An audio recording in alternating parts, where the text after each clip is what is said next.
of the opening. Many beginning chess players are fascinated with the opening because of the many exciting traps, gambits, and names. But in reality, you're better off not spending time memorizing openings, but instead understanding opening principles and then practicing your middle game and endgame. That said, openings are fun, and it's great to learn a few because they teach you how to understand how to think about the first moves of your game. Let's take a look at some of White's most popular openings after e4. After e4, Black's most solid and straightforward response is e5.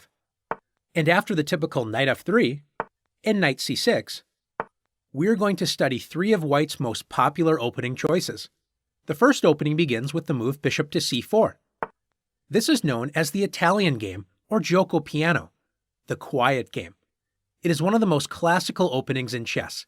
White develops the bishop to an open diagonal, placing pressure on Black's weak square on f7. White is ready to castle and bring the other pieces toward the center. Black often responds with bishop to c5, using the same ideas as White. This opening isn't as fast-paced as other openings that we'll study, but it is a solid way to develop your pieces to good squares and prepare for the middle game. After bishop to b5, this opening is known as the Ruy Lopez.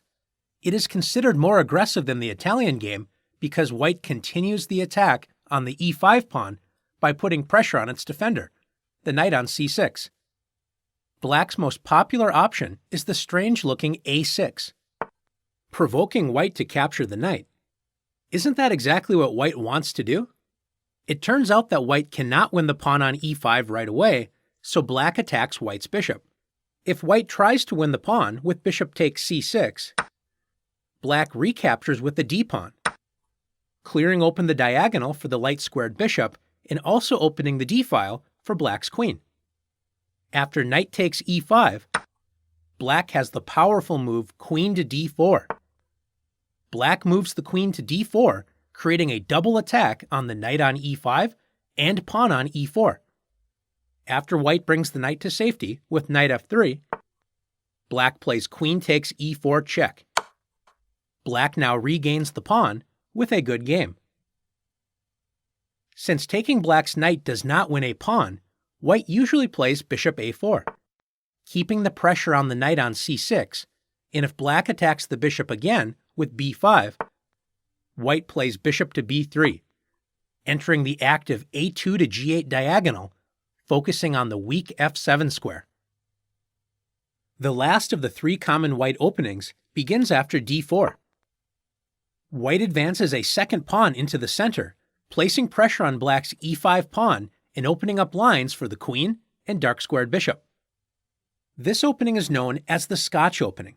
It is an aggressive opening that puts pressure on Black's center right from the beginning of the game. Black should capture the pawn immediately with e takes d4, but sometimes Black plays d6. This move allows White to open up the d-file with d takes e5. If Black captures with the knight first with knight takes e5, White opens up the d-file after knight takes e5, d takes e5, and now that the d-file is open, White can trade queens with queen takes d8 check. After king takes d8, Black's king loses the right to castle and is stuck in the middle of the board. After d takes e5, the d-file has once again opened and White trades queens with queen takes d8 check. Black has a tough choice to make. Black can either capture the queen with knight takes d8, giving up protection of the pawn on e5 and losing it after knight takes e5, or Black can play king takes d8, losing the right to castle. Black's king is stuck in the middle of the board and will become a target of attack on the open d-file. This is why Black should play e takes d4. And after White plays knight takes d4, both sides have a file that has been opened, the d-file for White and the e-file for Black. This means the game may open up quickly, where both sides will have attacking chances. After bishop to c5, Black develops a piece and adds a second attacker on White's knight on d4. White plays bishop to e3. developing the bishop toward the center, and adding a second defender to the d4 knight. Both sides will focus on completing development, castling, and will prepare for a sharp middle game fight. Now that you've learned some of White's most popular openings after e4, let's test your knowledge in the challenges.